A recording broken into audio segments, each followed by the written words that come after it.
else had written in all caps, one word. Everywhere!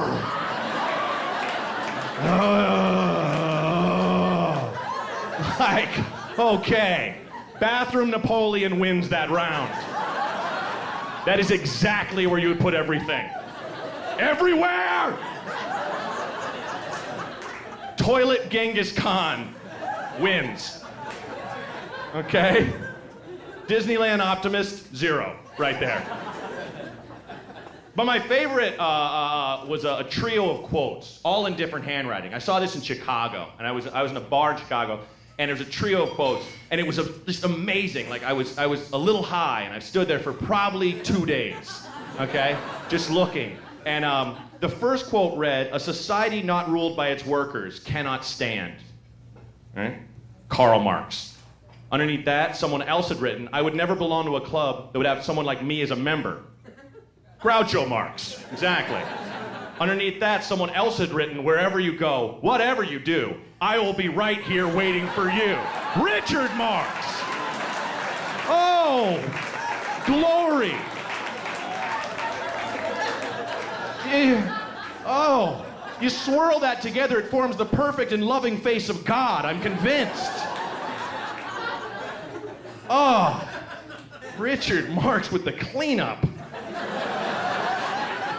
Sometimes I go to the supermarket just to hear Richard Marx. He's always there.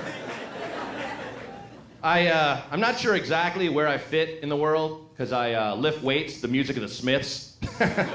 No one else does that in the world. That is, you want to be alone, you do that. Lifting weights to Morrissey and the Smiths, you're a snowflake. No one else does that. You are alone. You are alone doing curls to William, it was really nothing.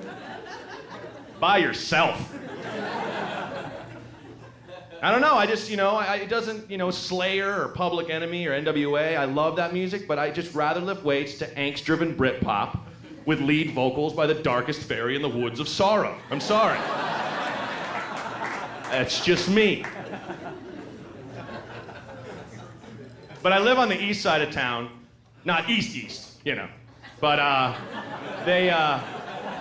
you can't go too far, be that dickhead white guy. I can live where I please. Bullet. You know what I mean? You know what I mean? There's a lot of people my age that are like, "Hey, we're all Americans." "Oh, what do you mean I've oppressed you?" Get out. But I was over in a bar, and this is the thing I love. This is the thing, a fact of life I love. That the cholos, like the hardcore Latino gangsters, love Morrissey and the Smiths. Did you know that? They love them.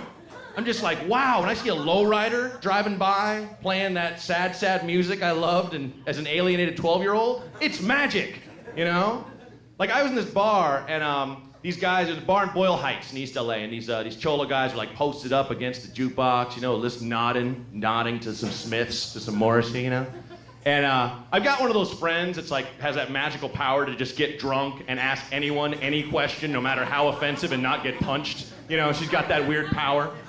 And so she goes over to him, she bounds over, and she's like, "You guys like Morrissey? You guys know he's gay, right?"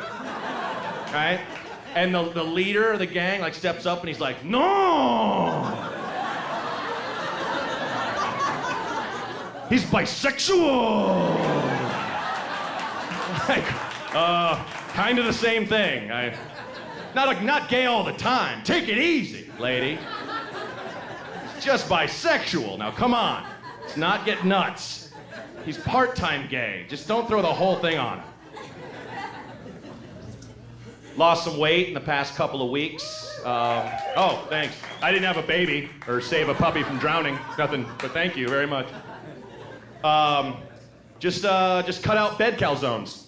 That's all you gotta do. Isn't that nuts? That's all you have to do. Just stop eating a huge hot calzone before you go to bed. You know what I mean? Just don't put that calzone in your pillow and shotgun it before you drift off to, heartburn, heart-churning, horrible nightmares. Just don't eat that calzone before you go to bed. Why did our mothers do that? Why did our mothers, finish your whole calzone before you sleep, or Jesus won't love you? Remember, she always said that. And, oh, man.